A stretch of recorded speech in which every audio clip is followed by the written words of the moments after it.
أهلا بيكم. في فكرة كده، يعني ساعات بتخطر على بالي وبلاقيها أغرب من فكرة الموت نفسه. فكرة إن العقل يموت بس الجسم يفضل عايش.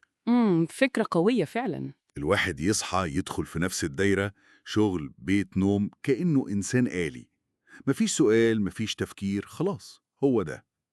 والمصادر اللي معانا النهاردة بتتكلم عن الحالة دي، مش كسل أو ملل عادي، لأ. لا، بتديها مصطلح محدد. بالظبط، بيسموها التعفن الدماغي. وهو ده المهم، إننا مش بنتكلم عن مرض في المخ، يعني مش حاجة عضوية. لا لا خالص. دي حالة فكرية نفسية، ممكن تبقى اجتماعية كمان.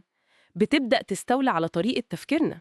ومهمتنا بقى إننا نفهمها أكتر ونشوف أعراضها إيه، وإزاي ممكن الواحد يعني يقاومها شوية من خلال اللي المصادر دي بتقوله. وهي فكرة خطيرة بصراحة. إزاي الروتين اللي بنعمله عشان ننظم حياتنا ممكن فجأة يتحول لسجن؟ سجن للعقل تحديدا. أيوة، سجن يخلي الواحد يوصل لجمود كده، وينسى أصلا إنه كان بيفكر وبيبدع زمان. تمام. والمصدر بيحكي قصة يمكن توضح الفكرة قوي. قصة شاب اسمه كريم بيصور، وعنده دايما أسئلة، اللي هو ليه وإزاي. عقله شغال. فضولي يعني. بالظبط، مش بيستقبل أي حاجة وخلاص. لكن اللي حصل، وده اللي بنشوفه كتير، إن كريم ده استسلم. ضغوط بقى، أهل، مجتمع، فلوس. متطلبات الحياة يعني. أيوه. اتحول تدريجيا لموظف روتيني جدا. حافظ مواعيده، حافظ ردود مديره، حافظ نكت زمايله. ياه. لدرجة إنه بقى بيطلب نفس الأكل كل يوم. والمصدر بيحكي إنه لما اتسأل عن حلمه بتاع زمان، رد صعب قوي. قال إيه؟ قال: هو أنا لسه عندي نفس. قصة كريم دي يعني بتلخص حاجات كتير قوي.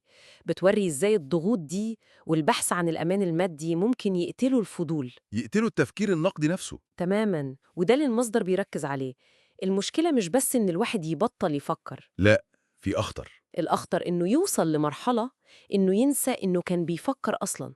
ينسى إنه كان عنده القدرة دي. مصادر بتقول إن الواحد يصدق أي حاجة يسمعها من غير ما يدور أو يتأكد. ويكرر نفس الكلام القديم، نفس الجمل المحفوظة.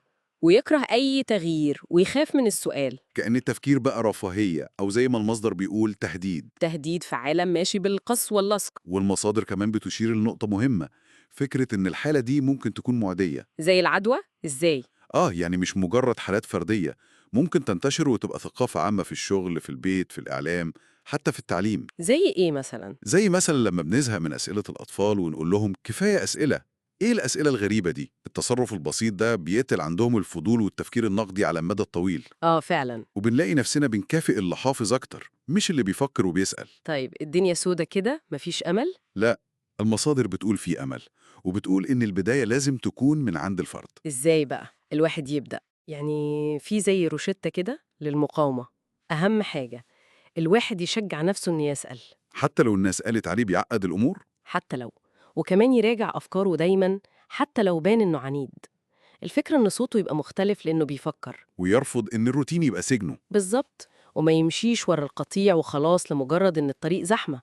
يسأل نفسه الأول. ودي النقطة اللي بتفرق بقى. المصادر بتوضح الفرق بين إنك تكون عايش كده وخلاص، وإنك تكون حي. وبين إنك بتشتغل أداء واجب، وبين إنك بتتطور. وبين إنك بترد ردود جاهزة. وبين إنك فعلا بتفهم. المعادلة واضحة. العقل لو مشتغلش. هيتعفن، مفيش كلام. وفي الآخر، يمكن أخطر تحذير هو إن التعفن ده مش بيجي بصوت عالي. لا، ده صوت واطي كده جواك. صوت هادي بيقولك ريح دماغك، سيبني أنا أختار لك، أنت بس خليك عايش. بالظبط. وده بيخلينا قدام سؤال كبير في الآخر. المصادر بتسيبه مفتوح. اللي هو يمكن. يعني إيه أصلا نفكر إزاي نعيش في الدنيا السريعة والمعقدة دي؟ سؤال محتاج تفكير فعلا.